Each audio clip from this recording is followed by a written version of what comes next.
ఏం డైరెక్టర్ అర్జెంటుగా మీటింగ్ అని మెసేజ్ చేశారు?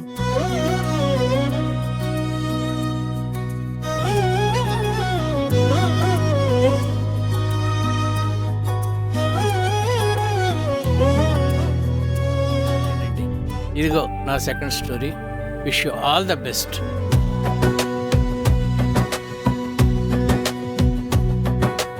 ఎండమూరి కథలు తెలిపిము ఎన్నో సంగతులు. మీ నెక్స్ట్ ప్లాన్ ఏంటి? ఇలానే కంటిన్యూ చేద్దాం అనుకున్నాం గురుగారు. నువ్వు సీతవైతే సరిపోదు, కానీ నీ భర్త రాముడో కాడో నువ్వు తెలుసుకోవాలి.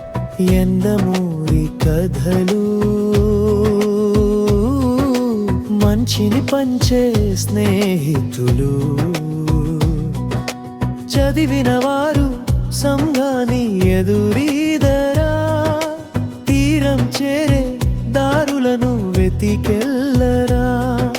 సోమరితనమే మదిలోన చెరిపేరారా, ఓటమిలోన విజయాన్ని సాధించరా.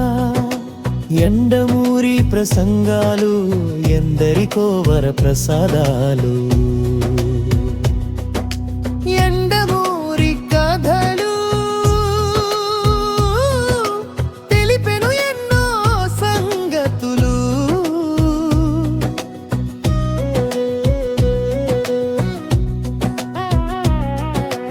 మన కన్నడంలో మాల్గుడి కథలు ఎంత ఫేమస్సో తెలుగులో కూడా ఎండమూరి కథలని అంత ఫేమస్గా ఉండాలని నా జీవిత ఆశ.